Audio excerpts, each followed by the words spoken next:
Hello guys, नमस्कार। मैं हूँ आपकी संजू यादव और मैं बहुत प्यारा सा चुटकुला नाच के लेके आई हूँ। कैसा लगा तो आप लोग प्यारे से कमेंट करके बताइएगा और वीडियो को फुल वॉच करके देखिए और आइए सुनिए।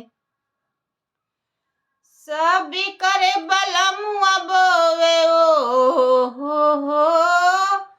सभी करी बलमुआ बोवे गेहुआ से नरैया मोरे अनाड़ी बाल माँ हो मोरे अनाड़ी बाल माँ बोवे तिली मदरवा मोरे अनाड़ी बाल माँ सभी करी बलमुआ बोवे गेहुआ से नरैया मोरे अनाड़ी बाल माँ हो मोरे अनाड़ी बाल माँ बोवे तिली मदरवा मोरे अनाड़ी बाल माँ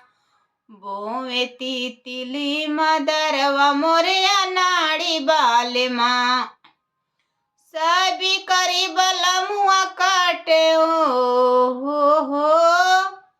सभी करी बलमुआ सींचे गेहुआ से नरैया मोरे अनाड़ी बाल माँ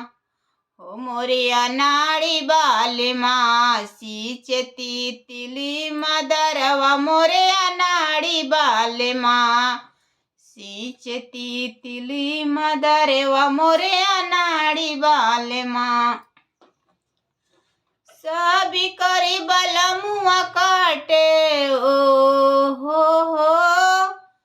सभी करी बलमुआ काटे गेहुआ से नरैया मोरे अनाड़ी बाल माँ हो मोरे अनाड़ी बाल माँ काटे तिली मदरवा मोरे अनाड़ी बाल माँ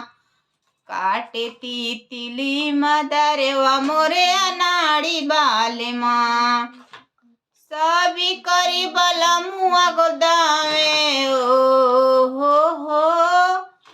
सभी करी बलमुआ दावे गेहुआ से नरैया मोरे अनाड़ी बाल माँ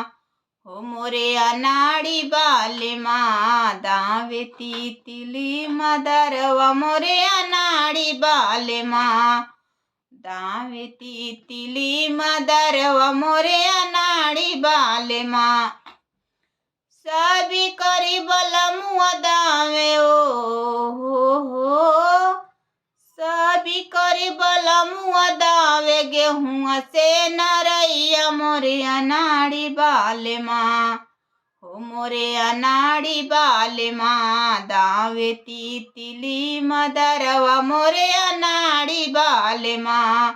दावे तिली मदरवा मोरे अनाड़ी बाल माँ दावे तिली मदरवा मोरे अनाड़ी बाल माँ।